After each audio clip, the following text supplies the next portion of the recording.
Platter on റീൽസിൻ്റെ പുതിയൊരു എപ്പിസോഡിലേക്ക് സ്വാഗതം. ഇന്നത്തെ നമ്മുടെ റെസിപ്പി വളരെ എളുപ്പത്തിൽ തയ്യാറാക്കുന്ന ഒരു കപ്പ സ്റ്റൂ ആണ്. നമുക്ക് ഇൻഗ്രീഡിയൻസിലേക്ക് പോവാം. ഒരുപാട് വലിപ്പമില്ലാത്ത 2 ചെറിയ കപ്പയാണ് ഞാനിവിടെ എടുത്തിരിക്കുന്നത്. കപ്പ തൊലി കളഞ്ഞ് കഴുകി ചെറിയ കഷ്ണങ്ങളാക്കി മാറ്റി വയ്ക്കണം. പിന്നെ വേണ്ടത് ഒരു വലിയ സവാള, 5 പച്ചമുളക്, 2 തണ്ട് കറിവേപ്പില, 5-6 വെളുത്തുള്ളി അല്ലി. അത്യാവശ്യം എരിവുള്ള പച്ചമുളകാണ് ഞാൻ എടുത്തത്, അതുകൊണ്ടാണ് 5 എണ്ണം എടുത്തത്. പച്ചമുളകിന് എരിവ് കുറവാണെങ്കിൽ അതിനനുസരിച്ച് അതിൻ്റെ എണ്ണത്തിൽ വ്യത്യാസം വരുത്തണം. സവാളയും പച്ചമുളകും വെളുത്തുള്ളിയും പൊടിയായി അരിഞ്ഞ് മാറ്റി വയ്ക്കണം.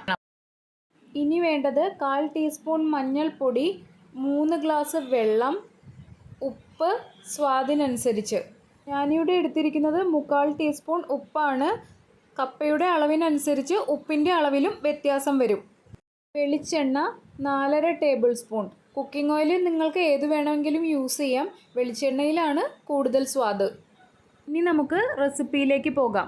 കപ്പ വേവിക്കുന്നത് കുക്കറിലാണ്. ഞാനൊരു 3 ലിറ്ററിൻ്റെ കുക്കറാണ് ഇവിടെ എടുത്തിരിക്കുന്നത്. ആ കുക്കറിൽ എനിക്ക് കൃത്യം അളവ് പറയുകയാണെങ്കിൽ ഒരു 1/4 ഭാഗത്തിന് ഒരല്പം കൂടി മുകളിൽ മാത്രമാണ് കപ്പ നുറുക്കിയത് വന്നിരിക്കുന്നത്.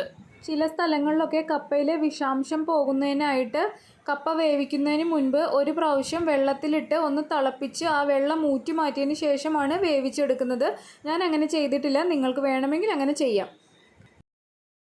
ഇനി നമുക്ക് കഴുകി വച്ചിരിക്കുന്ന കപ്പ ഒരു കുക്കറിലേക്ക് ഇട്ട് അതിലേക്ക് ഉപ്പ്, പകുതി ഉപ്പാണ് ഞാനിപ്പോൾ ചേർത്തത്, ഉപ്പ്, മഞ്ഞൾപ്പൊടി, 1.5 ഗ്ലാസ് വെള്ളം എന്നിവ ചേർത്ത് യോജിപ്പിച്ച് 2 വിസിൽ മീഡിയം ഫ്ലെയിമിൽ വെച്ച് അടുപ്പിച്ചെടുക്കാം.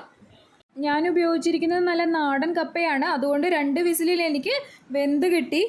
ചില കപ്പ വേവാനായിട്ട് താമസം എടുക്കും. അങ്ങനെയാണെങ്കിൽ കുക്കർ വിസിൽ വന്നതിന് ശേഷം അതിൻ്റെ പ്രഷർ കംപ്ലീറ്റ് പോകുമ്പോൾ നോക്കിയിട്ട് ഒന്നുകൂടി വേവിച്ചെടുക്കുക. കുക്കറിൻ്റെ പ്രഷർ കംപ്ലീറ്റ് ആയിട്ട് പോയിട്ടുണ്ട്. നമുക്കിതിനി തുറന്ന് നോക്കാം. കപ്പ നന്നായി വെന്തിട്ടുണ്ട്, എന്നാൽ ഉടഞ്ഞു പോയിട്ടുമില്ല. ഇങ്ങനെയൊരു പരുവത്തിലാണ് ഇത് ഇരിക്കേണ്ടത്.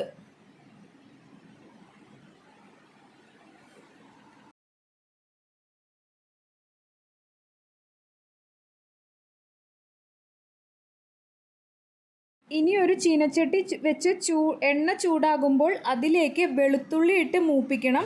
അതിനുശേഷം ചെറുതായി അരിഞ്ഞു വെച്ചിരിക്കുന്ന സവാള, പച്ചമുളക്, കറിവേപ്പില എന്നിവ കൂടി ഇട്ട് നന്നായി മൊരിയിച്ചെടുക്കണം.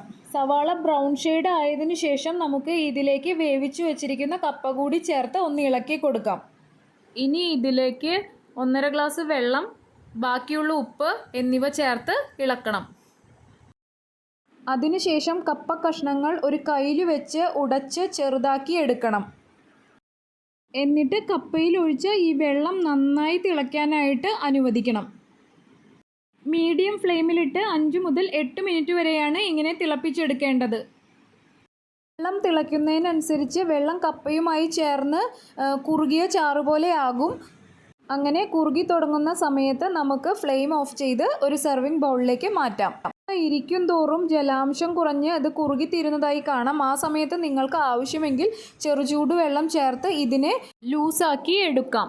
അപ്പം നമ്മുടെ കപ്പ സ്റ്റൂ വളരെ എളുപ്പത്തിൽ വളരെ കുറച്ച് ഇൻഗ്രീഡിയൻസ് വെച്ച് തയ്യാറാക്കി എടുത്തിട്ടുണ്ട്. മീൻകറിക്കും ദോശയ്ക്കും ഒപ്പം സെർവ് ചെയ്യാൻ പറ്റിയ നല്ലൊരു കോംബോ ആണിത്. ദോശയ്ക്കൊപ്പമാണ് കഴിക്കുന്നതെങ്കിൽ ഒരല്പം കുറുകിയ ചാറോട് കൂടി തന്നെ കഴിക്കുന്നതാണ് നല്ലത്. അതുമാത്രമല്ല, ഒരു പപ്പടത്തിൻ്റെ കൂടെ പപ്പടം പൊടിച്ച് ചേർത്തും ഇത് കഴിക്കാൻ നല്ല സ്വാദാണ്. അപ്പോൾ വീണ്ടും മറ്റൊരു റെസിപ്പിയുമായി കാണുന്നത് വരെ ഞാൻ ബിനു, സൈനിങ് ഓഫ്.